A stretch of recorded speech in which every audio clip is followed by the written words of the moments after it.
Hello दोस्तों, आज के इस वीडियो में मैं आपको एक सिंपल सा एंगुलर राउट्स इंप्लीमेंट करके दिखाऊंगा अपने एंगुलर प्रोजेक्ट में।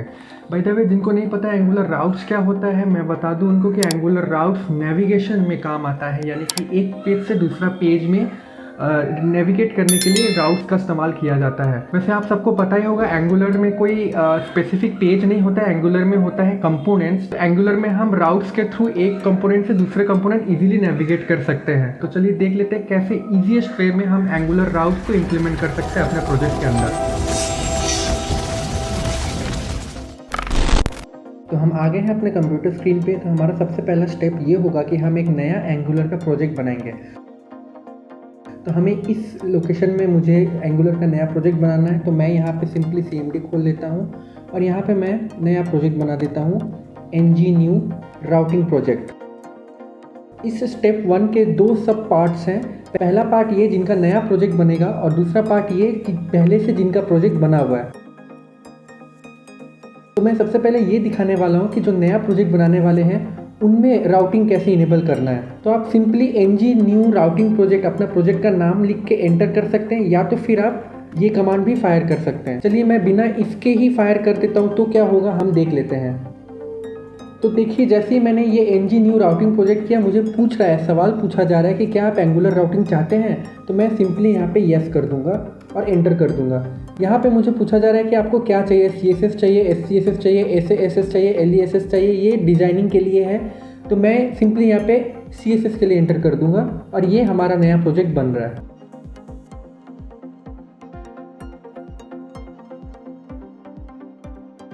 जैसे कि आप देख सकते हैं, हमारा नया प्रोजेक्ट बन के रेडी हो चुका है। हम इसे बंद कर लेते हैं और अपना विजुअल स्टूडियो कोड ओपन कर लेते हैं। हम इस प्रोजेक्ट के अंदर जाते हैं और यहाँ पे हम सिंपली लिखेंगे कोड डॉट, और हम विजुअल स्टूडियो कोड को सिलेक्ट करके ओके कर लेंगे। तो हमारा यहाँ पे विजुअल स्टूडियो कोड ओपन हो जाएगा। हम सिंपली ओपन फोल्डर में क्लिक करके यहाँ से अपने प्रोजेक्ट को सिलेक्ट कर लेते हैं। ये तो हो गया नया प्रोजेक्ट के लिए, जो कि स्टेप 1 का पहला पार्ट था। चलिए अब हम देख लेते हैं कि अगर आपके पास एग्जिस्टिंग प्रोजेक्ट है और उसमें आपको राउटिंग इनेबल करना है तो वो हम कैसे कर सकते हैं। तो सिंपली हमें SRC और ऐप के अंदर जाना है और यहाँ पे हमें एक नया फाइल बनाना है ऐप राउटिंग मॉड्यूल.ts के नाम से। इस फाइल में हमें सिंपली कुछ कोड्स करने हैं, वो कोड मैं आपको बता देता हूँ। सबसे पहले हम यहाँ पे राउट्स बोल के एक वेरिएबल लेंगे जिसका इंटरफेस हम देंगे राउट्स, और वो अपने आप इंपोर्ट हो जाएगा एंगुलर राउटर मॉड्यूल से। और अभी के लिए हम इसे एक एम्प्टी एरे बना के छोड़ देंगे। नेक्स्ट हमें एक डेकोरेटर लेना है NG मॉड्यूल, जिसके अंदर हम सिंपली सबसे पहले इंपोर्ट्स करेंगे और इंपोर्ट में हम राउटर मॉड्यूल को इंपोर्ट कर लेंगे। और उसके बाद फॉर रूट में हमारा ये जो वेरिएबल था इसे इसके अंदर हम इंसर्ट कर देंगे। नेक्स्ट हमें एक्सपोर्ट करना है और हम सिंपली राउटर मॉड्यूल को एक्सपोर्ट कर लेंगे। यहाँ NG मॉड्यूल को भी हम इंपोर्ट कर लेते हैं, जो कि एंगुलर कोड से इंपोर्ट होगा। और लास्टली हमें इस फाइल को एक्सपोर्ट कर देना है, यानी कि export class app routing module. इतना कोड लिखने के बाद हमें ऐप मॉड्यूल में इसे इंपोर्ट करवा लेना है। तो उसके लिए हम सिंपली इंपोर्ट्स एरे के अंदर ऐप राउटिंग मॉड्यूल को इंपोर्ट कर लेंगे। इतना करने से आपका एग्जिस्टिंग प्रोजेक्ट में एंगुलर राउट इनेबल हो जाएगा। तो चलिए जल्दी से हम चलते हैं अपने नेक्स्ट स्टेप की तरफ। हमारा नेक्स्ट स्टेप है बूटस्ट्रैप को ऐड करना। बूटस्ट्रैप को ऐड करने के लिए हम सिंपली अपना क्रोम ब्राउज़र ओपन करेंगे और यहाँ पे लिखेंगे बूटस्ट्रैप 5, और पहले वाले लिंक पे क्लिक करते ही हम CSS वाले लिंक को उठा लेंगे और अपने index.html यहाँ पे हेड सेक्शन के अंदर पेस्ट कर देंगे। वैसे ही सिंपली हम JS वाले को भी कॉपी कर लेते हैं और बॉडी के अंदर पेस्ट कर देंगे और इसे सेव कर देंगे। हालांकि मैं बता दूं, ये सही तरीका नहीं है बूटस्ट्रैप ऐड करने का। बूटस्ट्रैप का सही तरीका NPM है। हम NPM से ऐड करते हैं बूटस्ट्रैप को, जो कि ये बूटस्ट्रैप ऐड करने का टॉपिक नहीं है। इसलिए मैंने बस काम चलाने के लिए यहाँ पे बूटस्ट्रैप को ऐड कर लिया है। तो चलिए जल्दी से अब हम अपने नेक्स्ट स्टेप की तरफ बढ़ते हैं। नेक्स्ट स्टेप है हमारा कंपोनेंट्स को क्रिएट करना। कंपोनेंट क्रिएट करने के लिए हम प्रोजेक्ट में CMD खोल लेंगे। CMD ओपन हो जाने के बाद हम कमांड फायर करेंगे ng-gc कंपोनेंट्स और पहला कंपोनेंट हमारा रहेगा होम और हम एंटर कर देंगे। दूसरा कमांड फायर करेंगे सेम, लेकिन इस बार होम के जगह हम यहाँ पे सिटीज कंपोनेंट बनाएंगे और तीसरा कंपोनेंट हम बनाएंगे नॉट फाउंड।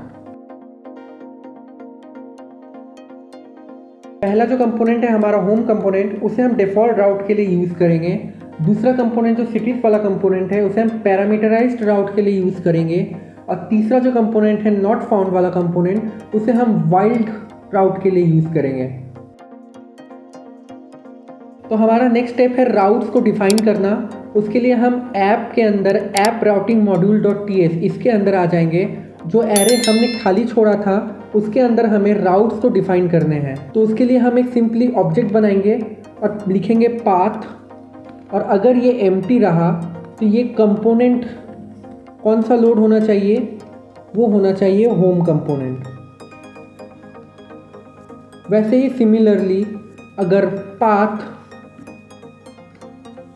सिटीज़ रहा लेकिन उसके बाद कोई भी एक पैरामीटर रहा जो कि मैं सिटी पास करने वाला हूँ, अगर वैसा कुछ रहा तो कंपोनेंट ये लोड करना चाहिए सिटीज़ कंपोनेंट।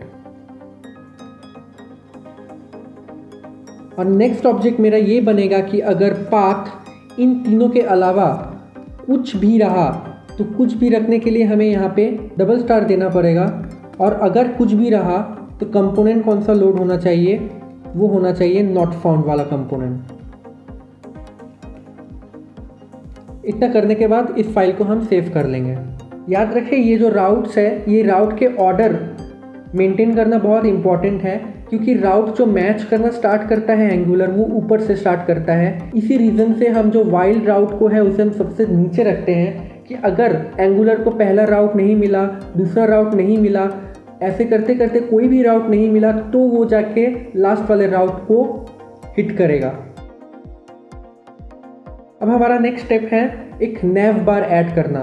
nav बार ऐड करेंगे हम app.component.html में। इस फाइल में जितने भी चीज़ें हैं उसे मैं डिलीट कर देता हूँ। इस फाइल में मैं एक बूटस्ट्रैप का nav बार ऐड करने वाला हूँ और साथ ही साथ राउटर का डायरेक्टिव भी इसी में ऐड करने वाला हूँ। तो चलिए हम अपने ब्राउज़र में चलते हैं और बूटस्ट्रैप का एक nav बार को उठा लेते हैं।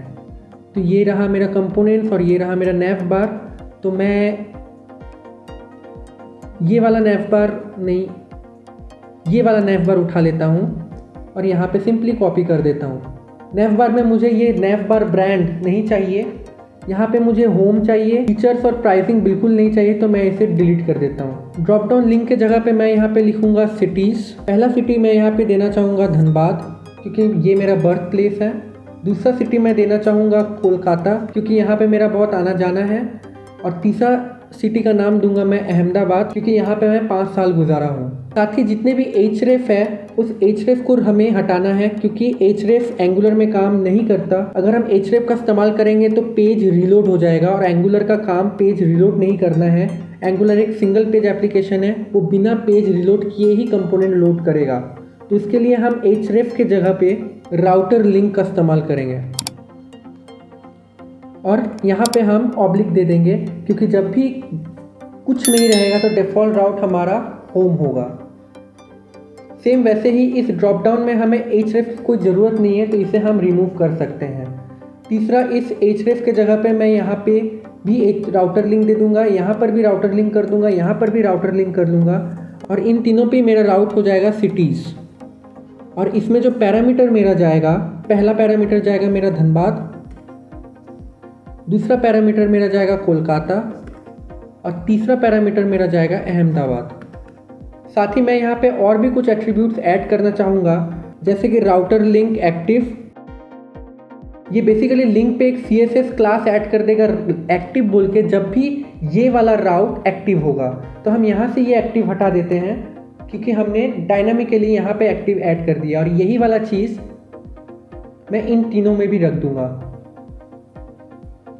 जब होम एक्टिव होगा तो हमारे वेब पेज में होम हाईलाइट हो जाएगा, जब धनबाद एक्टिव होगा तो धनबाद हाईलाइट हो जाएगा, जब कोलकाता तो कोलकाता हाईलाइट होगा, और जब अहमदाबाद एक्टिव होगा तो अहमदाबाद हाईलाइट हो जाएगा। साथ ही एक और लास्ट में यहाँ पे एट्रीब्यूट देना चाहूँगा, वो है राउटर लिंक एक्टिव ऑप्शन, और इसके अंदर सिंपली मैं एग्जैक्ट को ट्रू कर दूंगा।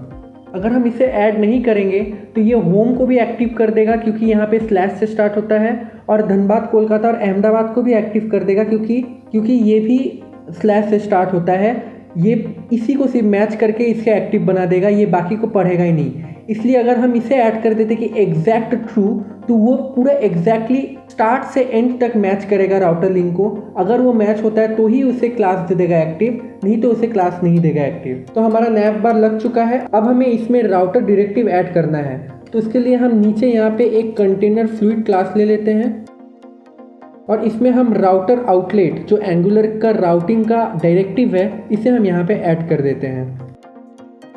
तो हमारा app.component.html का काम खत्म हुआ। अप्रॉक्सीमेटली हमारा राउटिंग भी खत्म हो चुका है। तो इसे एक बार हम सर्व करके देख लेते हैं कि कैसा दिख रहा है। तो हम अपने CMD में जाएंगे और यहाँ पे लिख देंगे simply ng serve -o means open. ये ऑटोमेटिकली सर्व करके ओपन कर देगा ब्राउजर में हमारे प्रोजेक्ट को। तो आप देख सकते हैं ये हमारा डिफ़ॉल्ट राउट है, यहाँ पे कुछ भी नहीं है। तो होम हमारा कंपोनेंट लोड हुआ है।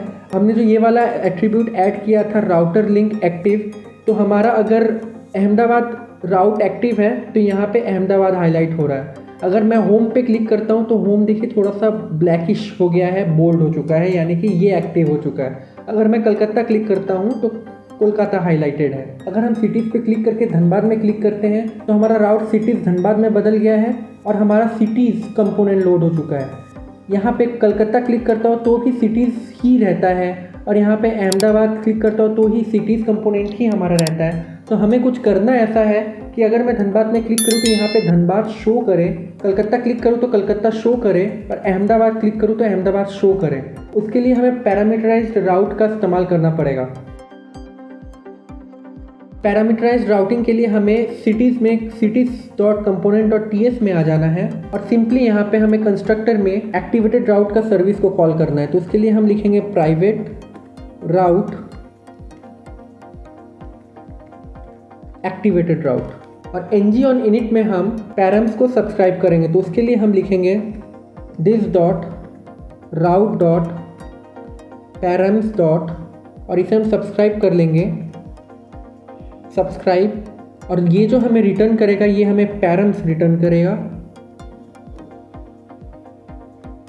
और पैरम्स रिटर्न करते ही हम पैरम्स का वैल्यू एक पब्लिक वेरिएबल में स्टोर कर लेंगे। तो हम यहाँ पे एक पब्लिक वेरिएबल बना लेते हैं जो है हमारा सिटी, जिसका इंटरफेस रहेगा any। तो हम सिंपली यहाँ पे this.city equals to params city लिख देंगे। तो हुआ कुछ यूँ कि अगर ये धनबाद है तो ये this.city अब धनबाद बन गया है, और अगर ये कोलकाता है तो this.city अब कोलकाता बन गया। तो इसे हम सिंपली टेम्पलेट में रेंडर करवा देंगे। तो इसके लिए हम ऊपर में लिख देंगे h2 टैग में वेलकम टू, और इंटरपोलेशन में हम यहाँ पे सिटी लिख देंगे। तो चलिए देख लेते हैं अब हमारा वेब पेज कैसा दिख रहा है। तो आप देख सकते हैं अगर मैं होम पे क्लिक करता हूँ तो होम कंपोनेंट है। इन तीनों के लिए कंपोनेंट सेम है, लेकिन पैरामीटराइज्ड राउट के चलते कंपोनेंट अलग अलग बिहेव करेगा। अगर मैं धनबाद पे क्लिक करता हूँ तो वेलकम टू धनबाद लिखा आ रहा है, अगर मैं कोलकाता करता हूँ तो वेलकम टू कोलकाता, एंड अगर मैं अहमदाबाद क्लिक करता हूँ तो वेलकम टू अहमदाबाद। और अगर मैं इन राउट्स के अलावा कुछ भी और लिखता हूँ तो ये मुझे नॉट फाउंड कंपोनेंट में लेके चला जाएगा। ये जितने भी चीज़ें मैंने किया है वो सारी चीज़ें मैंने अपने वेबसाइट में ऐसे आर्टिकल बहुत ही सिंपल लैंग्वेज में प्रोवाइड कर दिया हूँ। आपको कुछ नहीं, बस स्टेप्स को फॉलो करने हैं और आपका काम बन जाएगा। आई होप वीडियो आपको बहुत अच्छा लगा होगा। अगर कोई भी प्रॉब्लम हो तो आप इस वीडियो के नीचे भी कमेंट कर सकते हैं, या तो फिर मेरे आर्टिकल के नीचे भी कमेंट सेक्शन में आप कमेंट कर सकते हैं। वीडियो अच्छा लगे तो लाइक, शेयर एंड सब्सक्राइब कर दीजिएगा। Thank you.